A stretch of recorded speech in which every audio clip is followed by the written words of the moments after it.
There's nothing quite like the pain of living your whole life believing a lie about the people who brought you into this world. For 63-year-old rancher Elias Boone, that pain had shaped every lonely day since his father passed, leaving behind only cryptic words about finding the box where no birds sing. When Elias finally spent his fortune on a mysterious iron container buried in unmarked prairie land, the folks in Cedar Ridge thought he'd lost his mind. They laughed when he hired a blacksmith and brought in a steam drill to crack it open. But Elias wasn't chasing fool's gold, he was chasing the truth about his family. Inside that rusted box, hidden among pioneer relics and faded maps, was a letter that changed everything he thought he knew about his past. The discovery didn't just give him answers, it gave him back a mother he never knew existed. But what secret was buried so deep that someone hoped it would never be found? Before we jump back in, tell us where you're tuning in from, and if this story touches you, make sure you're subscribed, because tomorrow I've saved something extra special for you. The morning sun cast long shadows across the Cedar Ridge Valley as Elias Boone stood on his ranch house porch, watching the steam rise from his coffee cup like smoke signals from a forgotten time. At 63, his weathered hands told stories of hard work and harder choices, each callous a testament to the journey from poverty to prosperity that had defined his adult life. The silver pocket watch in his vest, his father's most prized possession, ticked steadily against his chest, a constant reminder of promises made and mysteries unsolved. Cedar Ridge wasn't much more than a collection of weathered buildings clustered around a single main street, but it had been home to 3 generations of Boones. The town had grown up alongside the silver mines that had made Elias wealthy, though most folks still remembered him as the scrawny kid whose daddy died young, leaving behind more questions than answers. "Morning, Elias," called Doc Henley from his clinic porch across the way. The town's physician was one of the few people who didn't think Elias had completely lost his marbles over this box business. "Coffee's hot if you want some company with your brooding." Elias chuckled, the sound carrying across the quiet morning air. Doc Henley had delivered half the babies in Cedar Ridge and patched up the other half when they got into fights at Murphy's saloon. If anyone understood the weight of family secrets, it was a man who'd seen 3 decades worth of them. "Much obliged, Doc, but I reckon I've got enough thinking to do for one morning." The truth was, Elias had been thinking for 20 years, ever since that September night when his father, Thomas Boone, had grabbed his shirt with trembling fingers and whispered those final words, "Find the box where no birds sing, son. Your mother, she ain't." The fever had taken him before he could finish, leaving Elias with half a truth and a lifetime of wondering. Thomas Boone had been a man of few words and fewer explanations. He'd raised Elias alone after claiming his wife died in childbirth, a tragedy so common in those days that nobody questioned it. But in his final moments, something had broken loose in the old man's mind, something he'd kept buried for 33 years. The Boone Ranch spread across 1,500 acres of prime Montana grassland, bought and paid for with silver money. Elias had discovered the first vein when he was barely 25, working a claim his father had dismissed as worthless. The irony wasn't lost on him. Thomas Boone had spent his life scraping together enough money to keep food on the table, never knowing he was sitting on a fortune that would make his son one of the wealthiest men in 3 counties. But wealth had a way of making a man's loneliness echo louder. The big ranch house felt empty most days, filled with expensive furniture that nobody sat in and fancy dishes that gathered dust. Elias had never married, never found a woman who could compete with the ghost of a mother he'd never known and the mystery that consumed his thoughts. Martha Clearwater, who ran the general store and served as the town's unofficial keeper of gossip, had tried setting him up with eligible widows for the better part of 2 decades. A man needs companionship. She'd lecture him whenever he came in for supplies. Can't spend your whole life chasing shadows. But Martha didn't understand. The shadows were all Elias had left of his family, and he wasn't about to let them go until he knew the truth. The box had appeared in his life 3 months ago, mentioned in a letter from a land surveyor named Jeremiah Croft. Croft had been mapping unused territories for the railroad when he'd stumbled across something unusual, a patch of prairie about 40 miles northwest of Cedar Ridge, where birds never landed, animals never grazed, and the grass grew in strange, sparse patterns around a raised mound of earth. "Figured you might want to know," Croft had written, "on account of what folks say about your daddy's last words. Found something buried there that looks old as the hills. Iron, by the look of it, but I ain't one to go digging up things that might belong to someone else." Elias had ridden out to see for himself the very next day. The place was exactly as Croft had described, a circle of barren ground about 20 feet across, with a raised mound in the center that looked like nature's own burial cairn. The silence there was absolute, broken only by the whisper of wind through sparse grass. No birds called, no insects buzzed, no small creatures rustled in the undergrowth. Standing in that circle, Elias had felt something he'd never experienced before, a certainty that seemed to come from his bones rather than his mind. This was the place his father had been talking about. This was where his answers waited. Purchasing the land had cost him nearly $50,000, a sum that made even wealthy ranchers whistle in disbelief. The railroad company had been happy to sell what they considered worthless acreage, but the transaction had set tongues wagging throughout Cedar Ridge. "Boone's finally cracked," Murphy had declared from behind his bar. "Man's got more money than sense, buying dirt where nothing grows." Jake Morrison, the town blacksmith, had been more diplomatic, but equally puzzled.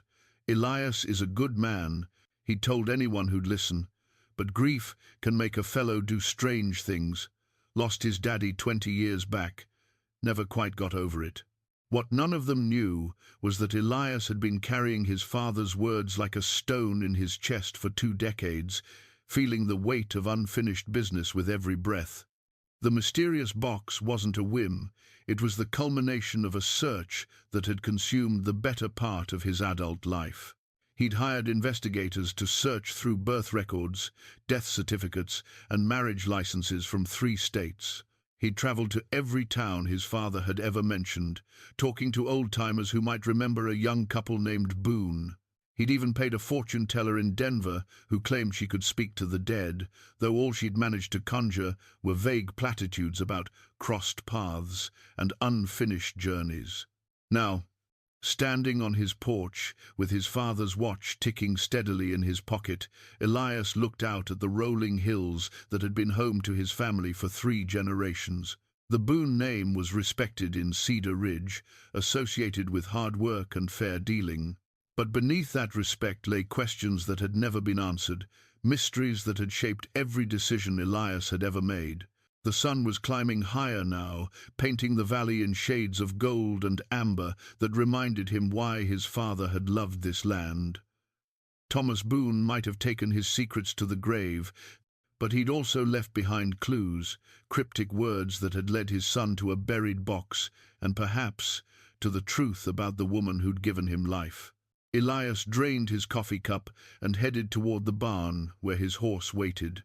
Today was the day Jake Morrison would help him crack open that iron container, and whatever lay inside would either answer his questions or drive him mad with new ones. Either way, the 20-year search was about to end. The ride to Jake Morrison's blacksmith shop took Elias through the heart of Cedar Ridge, past familiar faces that watched him with a mixture of curiosity and concern.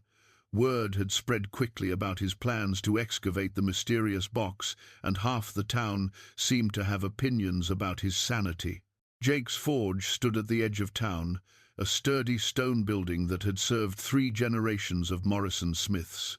The rhythmic clang of hammer on anvil had been the heartbeat of Cedar Ridge for as long as anyone could remember, and Jake himself was as solid and dependable as the iron he worked. "Morning, Elias," Jake called out as the rancher dismounted. The blacksmith was a man of 45, with arms like tree trunks and a beard that had gone prematurely grey from years of working near the forge's heat. Got your tools ready, steam drill, pry bars, and enough curiosity to kill half a dozen cats. Elias smiled despite his nervousness. Jake had been one of the few people who hadn't questioned his decision to purchase the land, perhaps understanding that some mysteries demanded resolution regardless of the cost. Appreciate you coming along, Jake.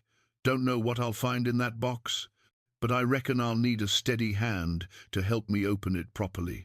The wagon ride to the burial site took nearly 3 hours, winding through back trails that existed more in local memory than on any official map. Jake had loaded his equipment carefully. The steam drill was a magnificent piece of machinery, powered by a portable boiler that could generate enough pressure to crack through iron that had been weathering for decades. As they approached the strange circle of barren ground, both men fell silent. The place had an unsettling quality that seemed to press against the mind like a physical weight. The grass grew in uneven patches, and the silence was so complete that their own breathing seemed unnaturally loud. "Well, I'll be," Jake muttered, climbing down from the wagon. Jeremiah Croft wasn't exaggerating. This place feels wrong somehow. The iron box was exactly where the surveyor's map had indicated, buried beneath 2 feet of hard-packed earth in the center of the circle. It took them the better part of 2 hours to expose it completely, revealing a container roughly 3 feet long, 2 feet wide, and 18 inches deep. The metal was pitted with rust, but still solid, secured with a lock mechanism that had fused into an unbreakable mass over the years. "That's old iron," Jake observed, running his hands along the container's surface. "Pre-war construction, by the look of it. Whoever made this knew their business. It's built to last centuries." Elias knelt beside the box, his heart hammering against his ribs. His father's pocket watch seemed to tick louder in the absolute silence, marking time that had been suspended for decades. Whatever lay inside this container had been important enough for someone to bury it in a place where nature itself seemed reluctant to thrive. "You ready for this?" Jake asked, positioning the steam drill's cutting bit against the rusted lock. "Once we open it, there's no going back." Elias nodded, unable to trust his voice. 20 years of searching had led to this moment, and he felt the weight of every sleepless night, every dead-end lead, every unanswered question pressing down on him like stones. The steam drill roared to life with a hiss of pressurized vapor. Jake worked with the precision of a master craftsman, applying just enough force to cut through the lock without damaging whatever might be inside. Metal shrieked against metal, sending sparks dancing across the barren ground, and then suddenly the resistance gave way. "There," Jake said, shutting off the drill. "She's open." Elias stared at the container for a long moment, suddenly afraid of what he might find. His father's final words echoed in his memory. "Find the box where no birds sing, son. Your mother, she ain't." What if the truth was worse than the mystery? What if some secrets were meant to stay buried? But he'd come too far to turn back now. With trembling hands, he lifted the iron lid. The interior of the box was lined with oiled leather that had kept the contents dry despite decades of burial. Inside, arranged with careful precision, were objects that seemed to whisper of lives lived and stories untold. A stack of leather-bound journals tied with faded ribbon, hand-drawn maps marked with routes that led to places Elias had never heard of, pioneer tools and artifacts that spoke of long journeys and desperate hopes, and beneath it all, wrapped in a piece of silk that had once been white, was an envelope bearing his name in handwriting he didn't recognize. "Elias Boone," Jake read over his shoulder. "That's your daddy's hand." "No," Elias whispered, lifting the envelope with shaking fingers. "This is different, finer somehow, like a woman's writing." He opened the envelope with infinite care, unfolding pages that had been waiting 33 years for his eyes to find them. The letter was dated just days before his birth, and the first line hit him like a physical blow. "My dearest son, if you are reading this, then the lies your father and I agreed to tell have finally been uncovered, and you have learned that I did not die, bringing you into this world. The words blurred as tears filled Elias's eyes. He blinked them away and continued reading, his voice barely a whisper as he spoke the words aloud. "My name is Sarah Morrison Boone, and I am your mother. I am alive, though by the time you find this letter, I may be gone from this world by natural means. Your father and I made a terrible choice when you were born, a choice born of desperation and love in equal measure. I was accused of a crime I did not commit, and rather than see you grow up with the stain of my supposed shame, we decided I would disappear. Thomas would tell everyone I died in childbirth, and I would build a new life far from here, always hoping that someday the truth could be revealed." Jake had gone very still beside him, understanding that he was witnessing something sacred and private. But Elias needed to finish reading, needed to know the whole truth, even if it destroyed everything he'd believed about his life. "The wagon train journals in this box will tell you the story of how I came to this place and why I had to leave it. The maps will show you where I went, and if God is merciful, you may even find me alive. But know this, my son, every day of my life has been shadowed by the absence of you. Not a sunrise has passed that I haven't wondered what kind of man you would become, not a sunset that I haven't whispered your name in prayer." The letter was signed simply, "Your loving mother, Sarah," followed by an address in a place called Willow Creek, Oregon, nearly 300 miles to the west. Elias sat back on his heels, the letter clutched in his hands, feeling as though the earth had shifted beneath him. His mother was alive, had been alive when this letter was written, might still be alive now, an old woman waiting for a son who had never known she existed. "Jake," he said finally, his voice hoarse with emotion, "I need to get to Oregon." The journey back to Cedar Ridge passed in a blur of conflicting emotions. Jake had loaded the precious contents of the iron box into a wooden crate, handling each artifact with the reverence of a man who understood their significance. The wagon wheels creaked steadily beneath them, but Elias heard nothing except his mother's words echoing in his mind like a prayer he'd never learned to say. "You're planning to leave right away, aren't you?" Jake asked, as they reached the outskirts of town. It wasn't really a question. He'd known Elias long enough to recognize the look of a man whose world had just shifted on its axis. "Soon as I can arrange things," Elias replied, his hand instinctively moving to touch his father's pocket watch. "Been waiting 33 years for answers. Don't reckon I can wait much longer." But as the familiar buildings of Cedar Ridge came into view, reality began to assert itself. A journey to Oregon wasn't something a man undertook lightly, especially not in pursuit of a woman who might no longer be alive.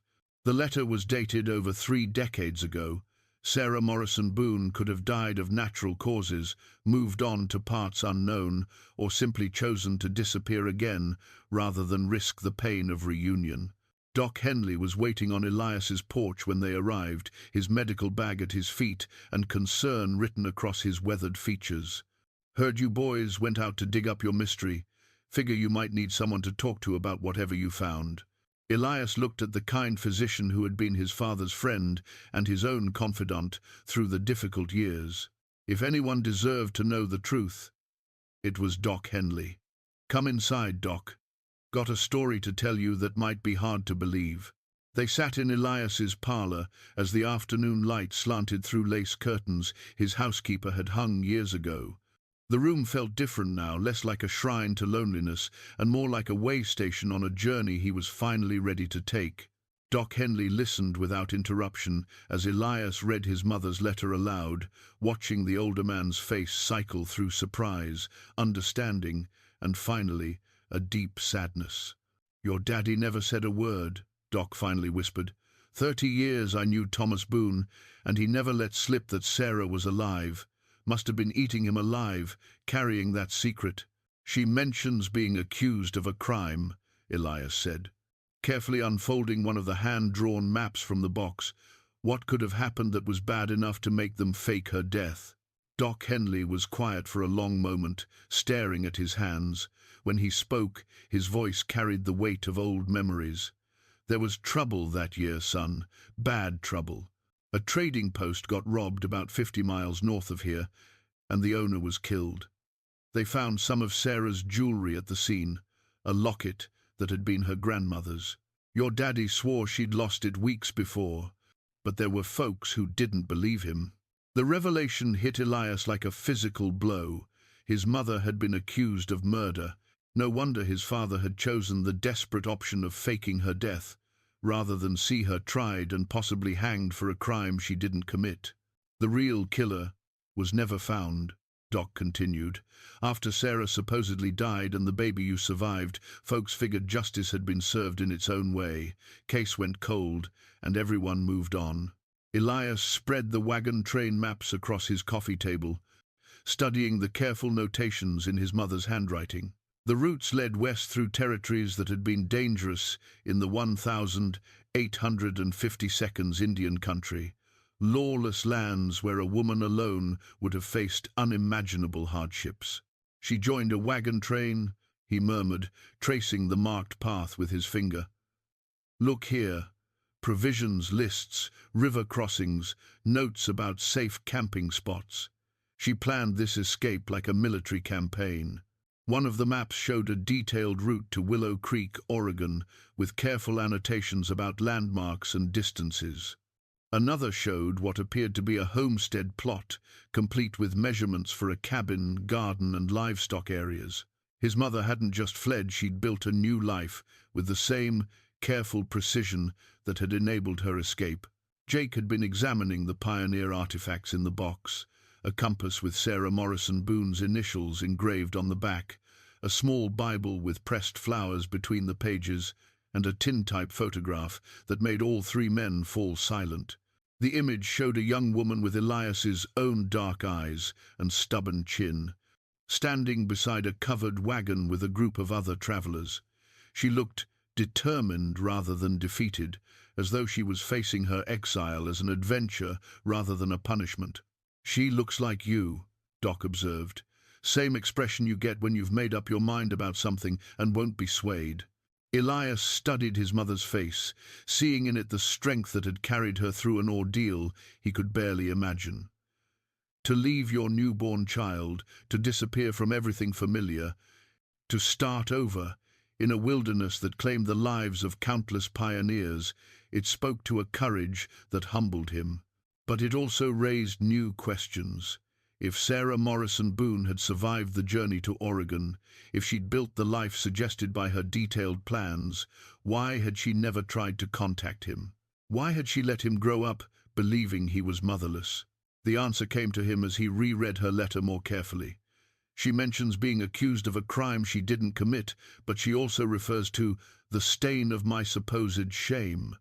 In 1852, being accused of murder would have marked her family for generations. By staying dead, she'd protected not just herself, but her son's future. I have to find her, Elias said finally. Even if she's passed on, I need to know what happened to her. Need to see if she left behind other family. Maybe I've got half-siblings I never knew about. Doc Henley nodded slowly. How long you planning to be gone? However long it takes. Elias looked around the comfortable parlor that had been his refuge for so many years. Ranch can run itself for a while, got good foremen who know the business. This is something I have to do. Jake cleared his throat. Mind if I ask you something, Elias? What if you get out there and find out she's been dead 20 years? What if you find her alive, but she don't want to see you? What if the truth is worse than not knowing? It was a fair question, one that Elias had been asking himself since the moment he'd opened that letter. But sitting in the room where he'd spent so many lonely evenings wondering about the mother he'd never known, he realized the answer was simple. Then at least I'll know, he said quietly. Spent 33 years living with questions, rather live with answers, even hard ones.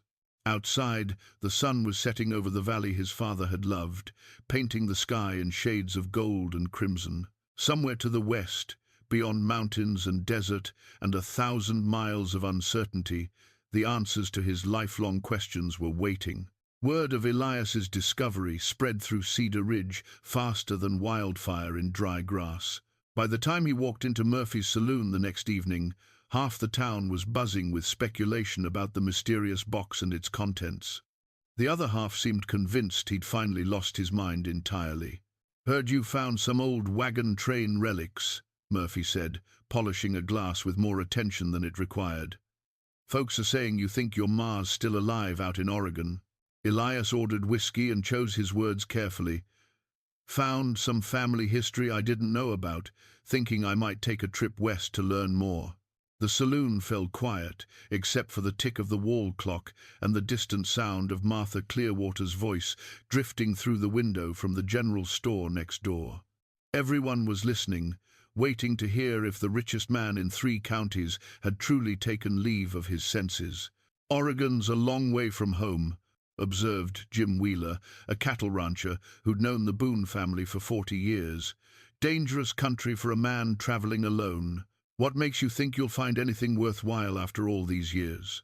It was a reasonable question from a reasonable man, but Elias wasn't sure how to explain the certainty that had settled in his bones since reading his mother's letter. Some truths demanded pursuit, regardless of logic or safety. Some mysteries were worth risking everything to solve. "Sometimes a man has to follow his gut," he said finally. "Mine's been telling me for 20 years that there was more to my mother's story than I was told." 3 stools down, old Pete Jameson snorted into his beer. "Gut feelings don't make dead women come back to life, Boone. Your daddy told everyone she died birthing you, and Thomas was an honest man. Why would he lie about something like that?" The question hung in the smoky air like an accusation. Elias felt the weight of every eye in the room, measuring his sanity against a story that had been accepted as truth for over 3 decades. These people had known his father, respected him, believed his word without question. To suggest Thomas Boone had lied about something so fundamental felt like desecrating sacred ground.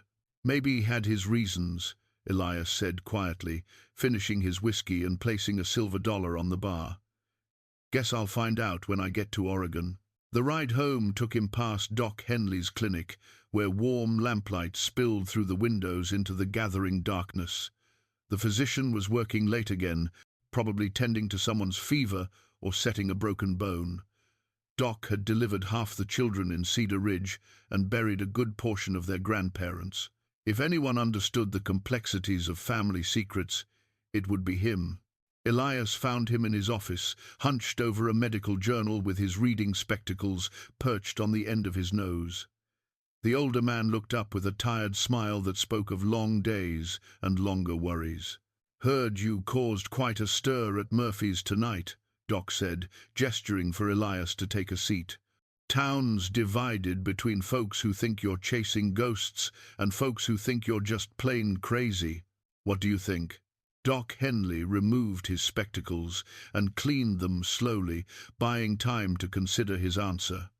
When he spoke, his voice carried the weight of professional wisdom earned through decades of dealing with human nature. "I think a man's got a right to seek the truth about his own family, even if that truth makes other people uncomfortable. But I also think you need to prepare yourself for the possibility that some questions don't have the answers we hope for." Elias leaned forward in his chair, studying the face of the man who had been his father's closest friend. "Doc, I need to ask you something, and I need you to be straight with me.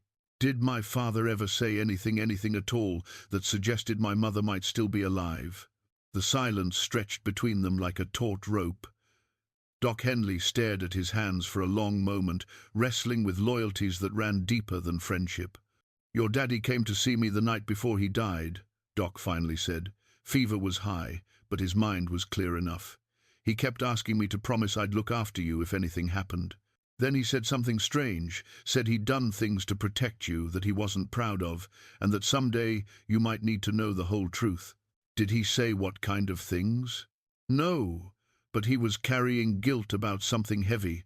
I could see it eating at him, had been for years.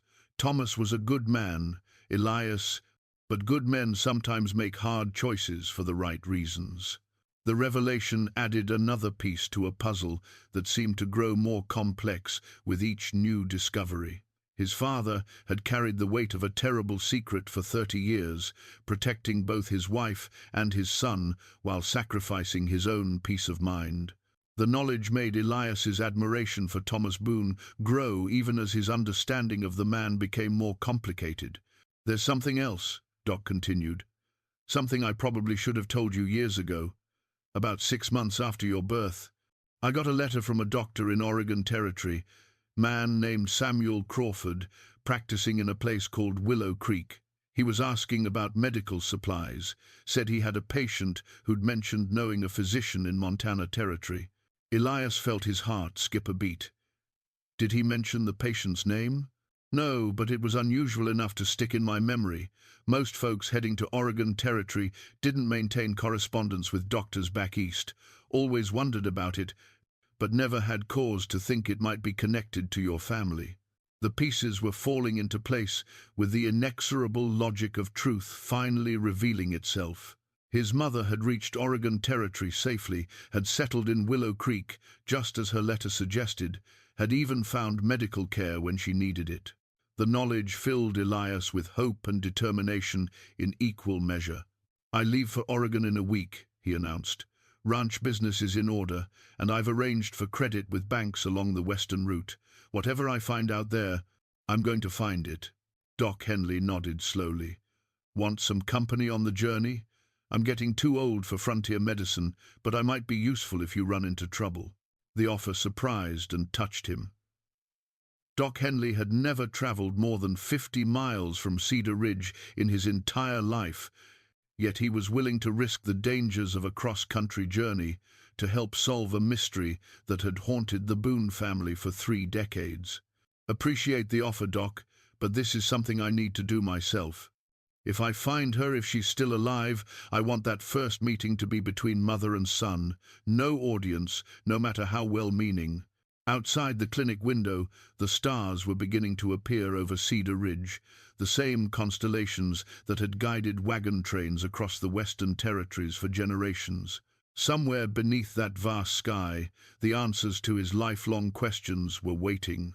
The week before departure passed in a whirlwind of preparation and painful decisions.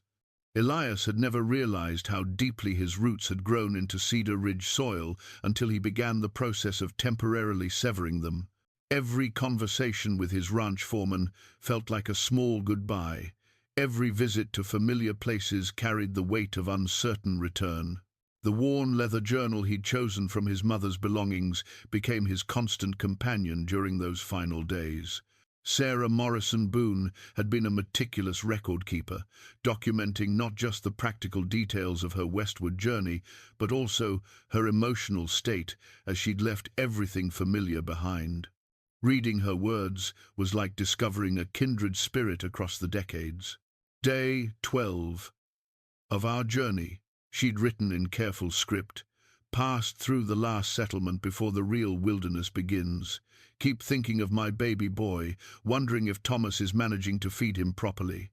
Mrs. Patterson, the wagon master's wife, says the hardest part of any journey is letting go of what you're leaving behind. But I think she's wrong. The hardest part is not knowing if you'll ever find what you're searching for." The words resonated with Elias in ways that made his chest tighten. His mother had faced the same uncertainty he was feeling now, the same mixture of hope and terror that came with stepping into the unknown. The knowledge that she'd survived whatever lay ahead gave him strength, but it also raised the stakes of his own journey. If Sarah Morrison Boone had been brave enough to cross a continent alone, he could certainly manage to follow in her footsteps. Jake Morrison proved invaluable during the preparation phase, helping Elias plan his route and assemble the supplies he'd need for the 1,000-mile journey. The blacksmith had studied his mother's maps with the eye of a craftsman, noting the landmarks she'd marked and the warnings she'd recorded about dangerous river crossings and hostile territory. "Your ma knew her business," Jake observed, spreading the detailed charts across his workshop table. "Look here, she's marked every water source, every safe camping spot, every place where the trail splits." Woman was thinking like a surveyor. The modern railroad had made the journey faster and safer than what Sarah had endured, but Elias chose to follow her route as closely as possible.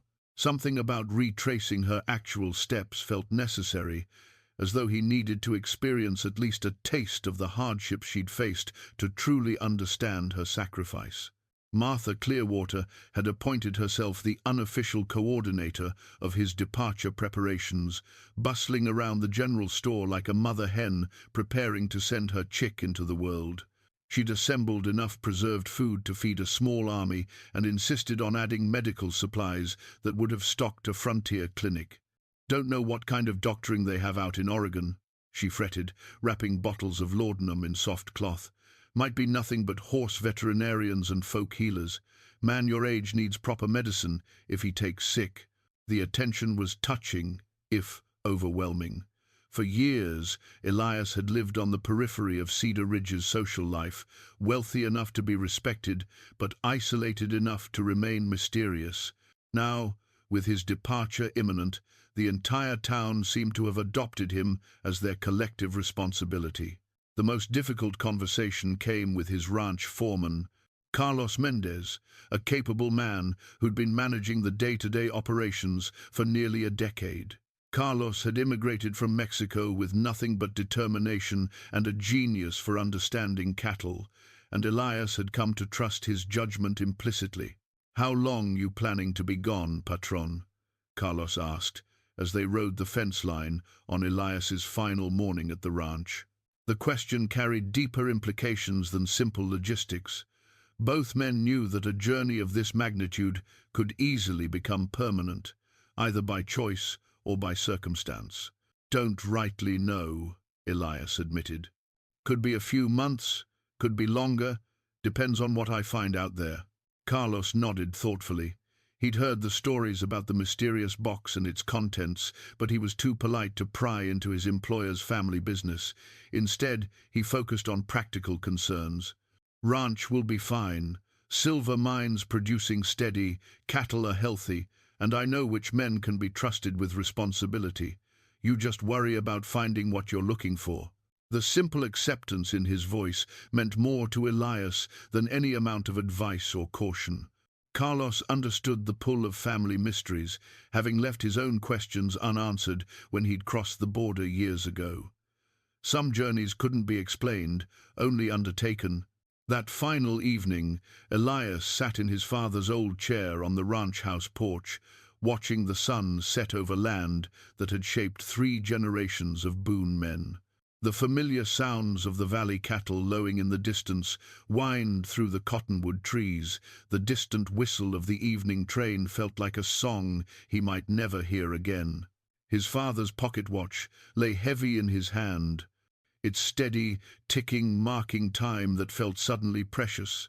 Thomas Boone had carried this watch through every day of his adult life, checking its face during ranch work and Sunday services and the quiet moments when a man takes stock of his choices. Now it would travel to Oregon, carrying the weight of family secrets toward what Elias hoped would be their resolution. "Daddy," he said quietly to the gathering darkness, "I don't know if what you and Mama did was right or wrong, but I understand why you did it, and I'm going to finish what you started." The stars were appearing one by one over the valley, the same constellations that had guided his mother westward 33 years ago. Tomorrow he would board the train that would carry him toward answers or heartbreak, toward reunion or final disappointment. Either way, the searching would end. In his shirt pocket, folded carefully beside the watch, was the letter that had changed everything, his mother's words written in desperation and hope, waiting 3 decades for their intended recipient to find them. Whatever lay ahead in Oregon, those words would guide him like a compass, pointing toward the truth he'd spent his entire adult life seeking. The morning couldn't come soon enough. The train whistle's mournful call echoed across the Montana landscape as Elias settled into his seat for the journey that would carry him away from everything he'd ever known. Through the window, he watched Cedar Ridge shrink into the distance until it was nothing more than a cluster of buildings nestled in the valley's embrace. For the first time in his 63 years, He was truly alone with his thoughts and the weight of family secrets that had driven him to this moment. The railroad car was comfortable enough, filled with travelers heading west for their own reasons, miners seeking fortune, families pursuing farmland, merchants chasing opportunity. But Elias felt disconnected from their optimism, wrapped in the gravity of a mission that had nothing to do with the future and everything to do with settling accounts with the past. His mother's journal lay open in his lap, its pages offering glimpses into a journey that had been far more perilous than anything the railroad would provide.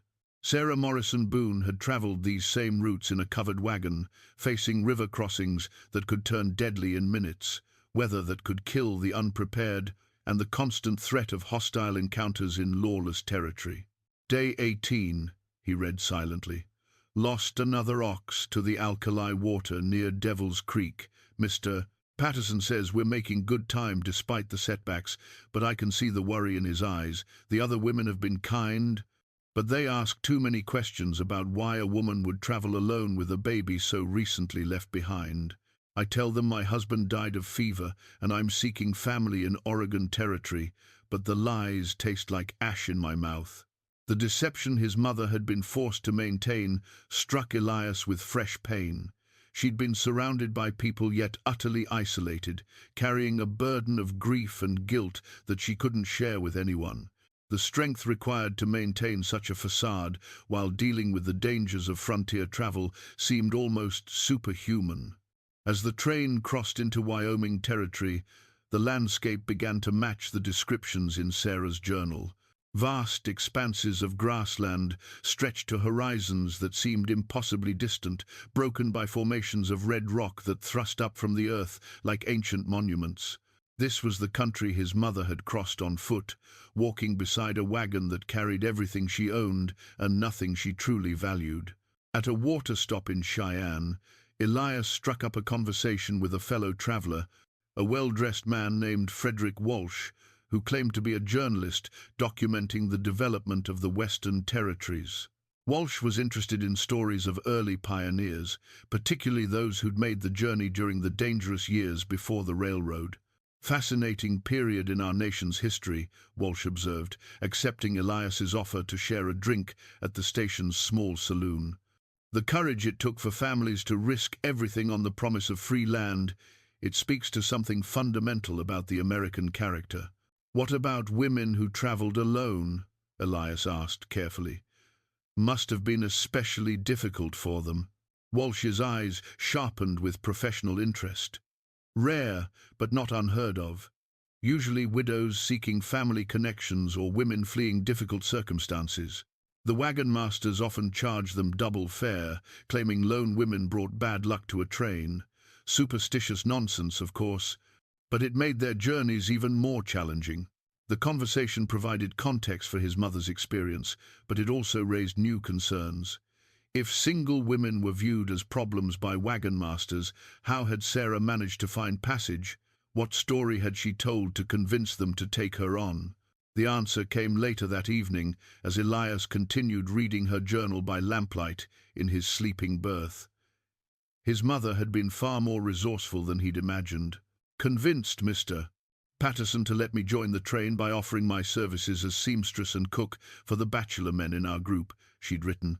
Told him I could mend clothes, prepare meals, and provide the kind of domestic assistance that would keep his men content during the long journey. Also offered to pay double fare in silver coin, which seemed to overcome his remaining objections.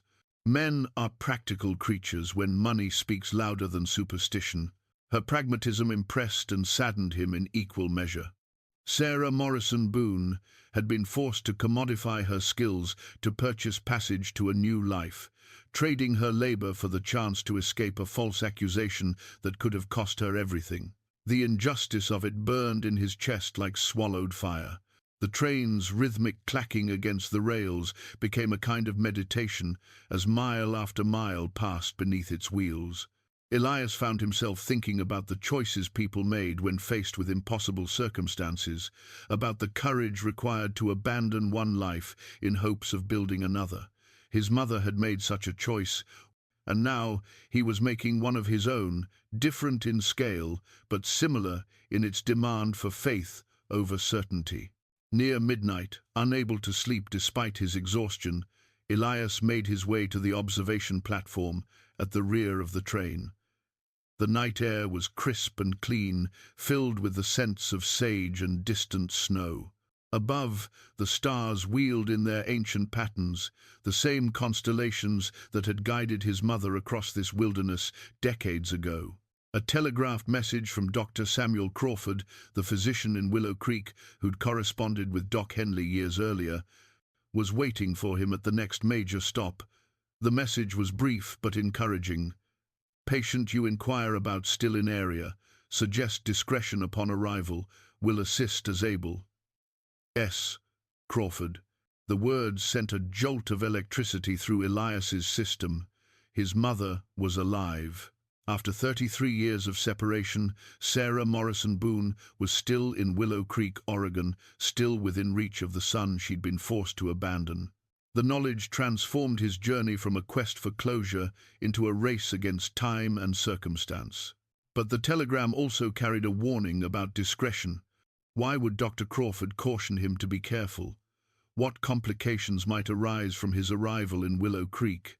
The questions multiplied like shadows in his mind, but they couldn't diminish his determination to see this journey through to its conclusion. As the train carried him deeper into the Western Territories, following the path his mother had traveled on foot 33 years ago, Elias felt the weight of 3 generations of Boone family secrets pressing down on him like accumulated snow. Soon, very soon, that weight would either be lifted or become too heavy to bear. The locomotive's whistle called out across the darkness, a lonely sound that seemed to echo his mother's voice, calling his name from across the years. Willow Creek, Oregon, proved to be a thriving community, nestled in a valley between forested hills that reminded Elias painfully of home. The town had grown prosperous from lumber mills and farming, its streets lined with well-maintained buildings that spoke of stability and success. It was exactly the kind of place where a woman seeking to disappear might build a new life. Far enough from the frontier dangers to be safe, but small enough to avoid unwanted attention. Dr. Samuel Crawford's clinic occupied a 2-story building on the main street, its sign weathered but professionally painted. Elias paused outside, suddenly aware that the next few minutes would determine whether his 33-year search would end in reunion or heartbreak. His father's pocket watch ticked steadily in his vest, marking time that had brought him to this moment of truth. The doctor who answered his knock was a man of perhaps 55, with greying hair and the confident bearing of someone accustomed to making life and death decisions. His eyes were kind but cautious as he studied Elias's face. "You must be Elias Boone," Dr. Crawford said quietly. "I can see the family resemblance. Please, come inside where we can speak privately." The clinic's interior was clean and well-organized, filled with the familiar scents of carbolic acid and dried herbs. Dr. Crawford led him to a small office behind the main treatment room, closing the door with careful deliberation before taking a seat behind his desk. "Before we discuss your mother, Doctor," Crawford began, "I need to understand your intentions. Sarah Morrison, she goes by Sarah Morrison here, not Boone, has built a good life in this community. She's respected, even beloved by many. If your arrival is going to cause her pain or disruption—" "I just want to see her," Elias interrupted.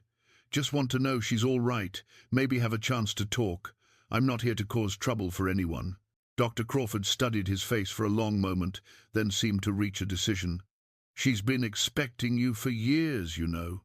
Every time a stranger came through town, every time someone asked questions about long-time residents, she'd wonder if it might be her son finally tracking her down." The words hit Elias like a physical blow. His mother had been waiting, hoping, watching for his arrival, just as he'd been searching for hers. The knowledge that they'd been separated by nothing more than ignorance and circumstance made the lost decades feel even more tragic. "Where is she?" he asked hoarsely. Is she well?" She's well enough for a woman of 68 who's lived through more than her share of hardship. But Elias, there are things you need to know before you see her. Things that might change how you feel about this reunion. Dr. Crawford rose and moved to a filing cabinet, withdrawing a thick folder that had obviously been consulted many times over the years. When he opened it, Elias could see medical records, correspondence, and what appeared to be legal documents. "Your mother didn't come to Oregon Territory alone," Dr. Crawford said carefully. "She was pregnant when she joined that wagon train, pregnant with her second child." The words seemed to hang in the air like smoke, taking long seconds to penetrate Elias's consciousness. When their meaning finally struck home, he felt as though the floor had shifted beneath his feet. "Second child?" he whispered. "You mean I have a sister. Her name is Rebecca, and she's 32 years old, born about 6 months after your mother reached Willow Creek. She knows about you, Elias." Sarah never let her forget that she had an older brother back in Montana, a brother she hoped to see again someday. The revelation reordered everything Elias thought he knew about his family's story. His mother hadn't just fled to escape false murder charges, she'd fled while carrying a child, traveling 1,000 miles of dangerous territory while pregnant and heartbroken. The courage such an act required seemed beyond human capability. "Who?" Elias began, then stopped, not sure he wanted to know the answer. "Who is Rebecca's father?" Dr. Crawford's expression grew even more serious. "That's where the story becomes complicated. Sarah has never told anyone, not even Rebecca. But about 2 years ago, Rebecca started asking questions, doing some investigating of her own. She hired a detective from Portland to look into the family's past." What did he find? Enough to suggest that Sarah's troubles in Montana Territory might have involved more than just a false murder accusation. The detective found records indicating that your mother was being pursued by someone, a man with enough influence to make her life very dangerous if she'd stayed in Montana.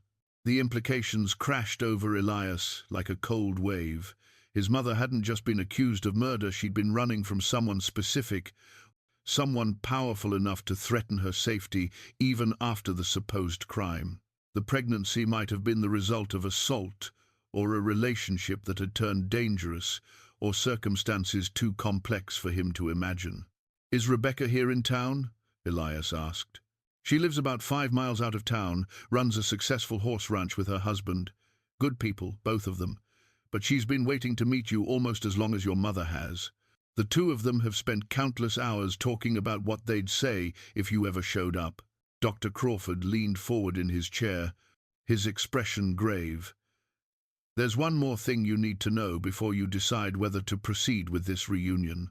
About 6 months ago, Rebecca's detective found evidence that the man who was pursuing your mother might still be alive. He'd be in his 80s now, but he apparently has family sons and grandsons who've inherited his resources and his grudges. Are you saying my mother is still in danger? I'm saying that your arrival in Willow Creek might draw attention from people who have long memories and short tempers. Sarah has been safe here for 33 years because she's been invisible. If word gets out that her son has found her..." The doctor's warning trailed off, but Elias understood the implications. His quest for reunion could end up endangering the very people he'd traveled so far to find. The irony was bitter enough to choke on. "What do you think I should do?" Elias asked finally. Dr. Crawford was quiet for a long moment, weighing responsibilities that had no clear answers. When he spoke, his voice carried the weight of years spent making impossible decisions. "I think," he said slowly, "that some secrets are worth the risk of keeping. And I think a mother and son who've been separated for 33 years deserve the chance to know each other, regardless of what dangers that knowledge might bring." He stood and moved to the window, gazing out at the peaceful street where Sarah Morrison had built a new life from the ashes of her old one. "She's at Rebecca's ranch right now, helping with the spring foaling. If you're determined to see this through, I can take you there. But once you meet her, there's no going back to the way things were. For any of you." Elias felt the weight of his father's pocket watch in his vest, its steady ticking marking time that had led him to this moment of choice. Behind him lay a comfortable life built on unanswered questions. Ahead lay truth that might prove more dangerous than ignorance. The decision, when it came, felt as inevitable as sunrise. The ride to Rebecca's ranch took them along a winding valley road that followed Willow Creek through stands of towering pine and meadows where wildflowers painted the landscape in brilliant blues and yellows. Dr. Crawford drove his buggy with the careful precision of a man who'd made this journey countless times, but Elias could see tension in the physician's shoulders that suggested this trip was anything but routine. "Tell me about Rebecca," Elias said, needing to fill the silence with something other than his own thundering heartbeat. "What kind of person is she?" "Strong-willed, like her mother, smart as a whip and twice as determined. She and her husband David built that horse ranch from nothing, and now they supply animals to ranches and farms throughout 3 counties. She's got your mother's practical mind and a heart big enough to take in every stray animal that wanders onto her property." The description painted a picture of a woman Elias thought he might like to know, sister or not, but the word sister still felt foreign in his mind, a concept he was struggling to accept after 63 years of believing himself an only child. "Does she know I'm coming?" "Sarah sent word this morning. Figured it was better to prepare them both than to spring a surprise that might be too much for anyone to handle gracefully." As they crested a small hill, the ranch spread out before them like something from a painter's imagination. The main house was a 2-story structure built from local timber, surrounded by well-maintained corrals and pastures where horses grazed in the afternoon sunlight. Smoke rose from the chimney, and the entire scene radiated the kind of prosperity that came from honest work and careful planning. "Beautiful place," Elias murmured. "Rebecca and David built it themselves, mostly. Started with nothing but determination and a piece of land that nobody else wanted. Reminds me of the stories Sarah used to tell about your father's ranch in Montana." The comparison to his father's work gave Elias a strange sense of continuity, as though the family's capacity for building something lasting had somehow passed down through blood despite the separation. It was a comforting thought, even as his nervousness about the coming reunion threatened to overwhelm him. A woman emerged from the house as they approached, and Elias felt his breath catch in his throat. Rebecca Morrison, he realized he didn't know her married name, was clearly Sarah's daughter, with the same determined set to her shoulders and the same intelligent eyes that had gazed out at him from his mother's old photograph. But she was also unmistakably his sister, sharing the stubborn chin and dark hair that had marked 3 generations of Boone men. "Mr. Boone," she called out as Dr. Crawford brought the buggy to a stop. "I've been waiting 32 years to meet you." Her voice carried no accusation, no resentment for the decades of separation that had shaped both their lives. Instead, Elias heard only warmth and curiosity, as though she was greeting a long-lost friend rather than confronting the brother who'd lived his entire life unaware of her existence. "Rebecca," he said, climbing down from the buggy with hands that trembled slightly. I don't know what to say. I never knew." "Mama's in the barn," Rebecca interrupted gently. "She wanted a few minutes to compose herself before seeing you. 33 years is a long time to wait for a reunion, and she's nervous as a cat in a thunderstorm." The image of his mother being nervous about meeting him seemed surreal. In his imagination, she'd always been a figure of strength and mystery, not a real woman with real emotions and fears. The humanization of her was both comforting and terrifying. "Is she?" Elias began, then stopped, not sure how to frame the questions that had tormented him for decades. "She's wonderful," Rebecca said simply. "Tired, maybe, and carrying more worry than anyone should have to bear, but wonderful. She spent every day of my life telling me about my brother Elias, making sure I knew that somewhere out there was a man who shared my blood and my history." The words hit him with unexpected force. While he'd been growing up wondering about the mother he'd never known, that mother had been raising another child with stories about the son she'd been forced to abandon. The parallel grief of their separation struck him as almost too painful to contemplate. Dr. Crawford climbed down from the buggy and stretched his back with the careful movements of a man who'd spent too many years making house calls. "I'll wait here with Rebecca while you go to the barn," he said. "Take all the time you need." Elias looked toward the large wooden structure that stood about 50 yards from the house. Its doors opened to reveal the shadowy interior where horses moved restlessly in their stalls. Somewhere in that dim space, the woman who'd given him life was waiting for a meeting that would either heal old wounds or create new ones. "She's in the third stall on the left," Rebecca said softly, "helping with a mare that's having trouble with her foal. Mama always said that new life has a way of putting everything else in perspective."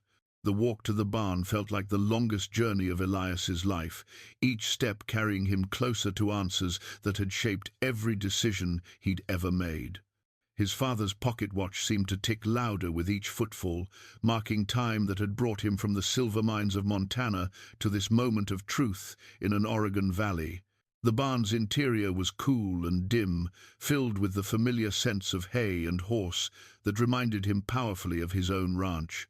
But these comforting smells were overshadowed by the sound of a woman's voice, soft and gentle, murmuring encouragement to a laboring animal. "Easy, girl, easy now. Your baby's almost here, and he's going to be beautiful." Elias stopped at the entrance to the third stall, his heart hammering so hard he was certain it could be heard throughout the barn. The woman kneeling beside the pregnant mare looked up at the sound of his footsteps, and time seemed to stop entirely.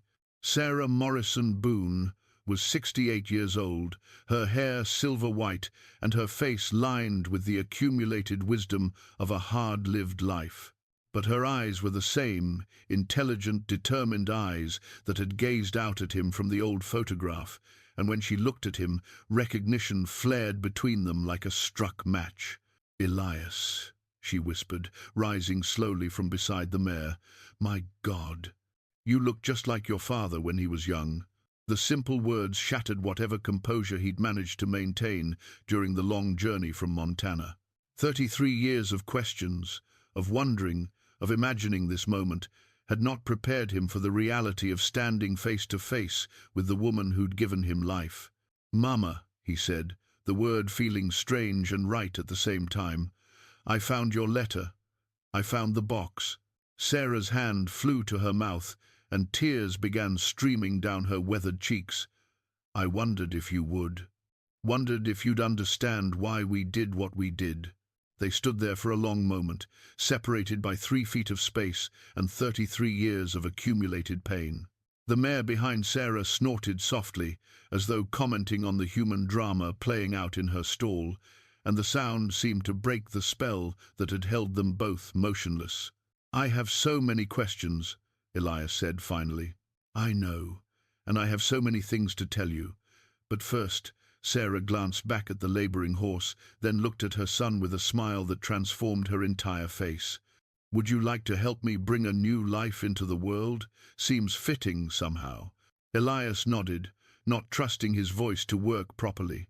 He rolled up his sleeves and knelt beside his mother in the straw, ready to assist with the miracle of birth while contemplating the miracle of reunion that had brought him home at last. Working together to help the mare through her labor created a strange intimacy between mother and son, as though the shared focus on bringing new life into the world had temporarily suspended the weight of their reunion. Sarah's hands were sure and gentle as she guided Elias through the process, her voice calm and encouraging as she explained what needed to be done. "There," she murmured as the foal finally emerged, slick and perfect in the dim light of the barn.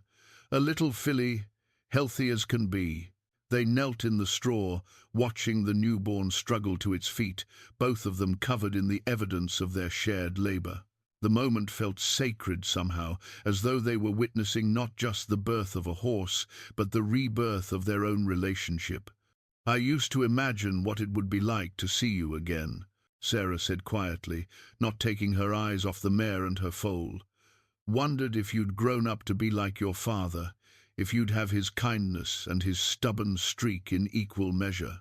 Doc Henley back home says, "I got the stubborn part right," Elias replied, surprised by how natural it felt to talk with her. "Took me 20 years to track down your letter, but I never gave up looking." Sarah turned to look at him then, her eyes bright with unshed tears. 20 years? Thomas told you about the box? On his deathbed. His last words were about finding the box where no birds sing. Didn't understand what he meant until a surveyor found that strange patch of ground where you'd buried it. The pain that crossed Sarah's face was so intense that Elias immediately regretted his words. She closed her eyes for a moment, composing herself with visible effort. "He carried that secret until the very end," she whispered. "Poor Thomas. We thought it would be easier if you believed I was dead. Thought you'd have a better life without the stain of what people believed I'd done." "Tell me what really happened," Elias said gently. "Not the stories people told, but the truth." Sarah was quiet for so long that he wondered if she'd decided not to answer. When she finally spoke, her voice carried the weight of decades of carefully guarded secrets. "There was a man named Marcus Beaumont, son of the territorial judge. He had money and influence and a meanness that ran bone deep. He took a fancy to me, despite my being married, and when I refused his advances, he decided to take what he wanted by force." Elias felt cold rage building in his chest, but he forced himself to remain silent. This was his mother's story to tell, and she'd waited 33 years for someone to hear it. "I fought him off, but not before he'd torn my dress and left marks on my arms that would have been hard to explain. He swore he'd have me one way or another, said he'd find a way to destroy everything your father and I had built if I didn't come to him willingly." The mare nickered softly, nuzzling her foal, and Sarah reached out to stroke the animal's neck with trembling fingers. 2 weeks later, that trading post was robbed and the owner killed. Someone planted my grandmother's locket at the scene, the one Marcus had torn from my neck during his attack. When the sheriff came asking questions, I knew exactly who was behind it. "But why didn't you tell the truth? Expose him for what he was?" Sarah laughed bitterly. "A poor woman's word against the judge's son in 1852? I'd have been lucky to escape with a hanging. More likely I'd have been found dead somewhere, victim of another tragic accident." The picture she painted made Elias sick with anger and helplessness. His mother had been trapped between false accusations and very real threats, with no legal recourse and no way to protect herself or her family. "So you and Daddy decided you had to disappear. It was the only way to keep you safe. Marcus had made it clear that his revenge would extend to anyone I cared about. By dying, I removed the threat to you and your father while giving myself a chance to start over somewhere safe." "But you were pregnant," Elias said quietly. "With Rebecca." Sarah's face went very still, and he saw a flash of the same wariness that had marked her expression when Dr. Crawford had mentioned the need for discretion. "Yes," she said finally, "I was pregnant, and before you ask the question, I can see in your eyes Rebecca is your father's daughter. She was conceived the night before Marcus's first attack, during what I didn't know would be the last peaceful moment of my old life." Relief flooded through Elias at the confirmation that his sister hadn't been born of violence. But it raised new questions about the timing and circumstances of Sarah's escape. "Daddy knew you were pregnant when you left?" "He knew. We both knew that raising a child alone while being hunted by Marcus Beaumont would have been impossible. Thomas promised to find a way to bring us back together once the danger had passed. But—" her voice broke slightly. "But Marcus never stopped looking for me, even after all these years." The barn fell silent except for the soft sounds of the mare and foal, and Elias felt the weight of his family's tragedy settling over him like a shroud. The sound of approaching horses broke the sacred quiet of the barn, and Sarah's head snapped up with an alertness that spoke of 33 years of looking over her shoulder. Through the open barn doors, Elias could see Rebecca and Doctor. Crawford standing in the yard, their faces turned toward the road with expressions of concern. "Mama," Rebecca called out, her voice tight with worry. "We've got company. 3 riders, and they're not from around here." Sarah was on her feet instantly, her face draining of color. "Did you recognize any of them?" "No, but they were asking questions in town yesterday, about long-time residents, about families that might have come here from back east 30 years ago." The implications hit Elias like a physical blow. His arrival in Willow Creek, his conversations with Dr. Crawford, his inquiries about his mother, someone had been watching, someone had connected the dots that led from Cedar Ridge, Montana, to this peaceful Oregon Valley. "Marcus Beaumont?" he asked quietly. "Dead 15 years, Sarah replied, but there was no relief in her voice. "But his sons inherited his money and his hatred. I've been watching the newspapers from Montana, keeping track of his family. The youngest boy, Marcus Jr., has been making inquiries about old territorial crimes for the past 5 years." She moved toward the barn door with the quick, economical movements of someone preparing for flight. "I kept hoping that time would make them forget, that eventually the old grudges would die with the old generation. But hatred has a way of passing down through bloodlines like a disease." Elias followed her to the door, his mind racing with implications he was only beginning to understand. His quest for reunion hadn't just found his family, it had led their enemies directly to them. "This is my fault," he said. "I should have been more careful, should have thought about the consequences." "No." Sarah's voice was firm, and when she turned to face him, her eyes blazed with the same determination that had carried her across a continent. "You had every right to seek the truth about your family. We're the ones who chose to live with secrets instead of fighting for justice." The 3 riders were closer now, their horses moving at a deliberate pace that suggested confidence rather than haste. These were men who expected to get what they came for without resistance. "Rebecca," Sarah called out, "take David and get to the Crawfords' place. Send word to Sheriff Morrison that we need help." "I'm not leaving you, Mama," Rebecca replied, moving to stand beside her mother with the same stubborn set to her jaw that marked all the women in their family. Dr. Crawford stepped forward, his medical bag in his hand like a weapon he wasn't sure how to use. "Perhaps if I spoke to them first. Explained that Mrs. Morrison is under my medical care." "They're not here for conversation, Samuel," Sarah said quietly. "Marcus, Jr., has been building a case against me for years, collecting evidence and witness statements, trying to convince the territorial authorities that I should be extradited back to Montana to face the murder charges." The lead rider was close enough now that Elias could make out his features, a hard-faced man in his 40s, with the expensive clothes and confident bearing of someone accustomed to getting his way through intimidation and money. The resemblance to the Marcus Beaumont that Sarah had described was unmistakable. "Mrs. Sarah Morrison," the man called out as he reined in his horse about 20 feet from the barn. "I'm Marcus Beaumont, Jr., and I have a warrant for your arrest on charges of murder and theft committed in Montana Territory in 1852. He held up a folded document with the theatrical flourish of someone who enjoyed wielding power over others. "You've had a good run, but it's time to face justice for what you did to my family." Sarah stepped out of the barn's shadow and into the afternoon sunlight, her back straight and her chin raised in defiance. "I've done nothing wrong, and you know it. Your father was the criminal, not me. My father was a respected member of the community who died knowing that his attacker had escaped justice. But justice has a long memory, Mrs. Morrison, and today it catches up with you." Elias moved to stand beside his mother, feeling the weight of his father's pocket watch against his chest like a talisman. 3 generations of Boone men had faced their troubles head-on, and he wasn't about to break that tradition now. "The lady's not going anywhere with you," he said quietly. "Not without a fight." Marcus Jr.'s eyes narrowed as he studied Elias's face.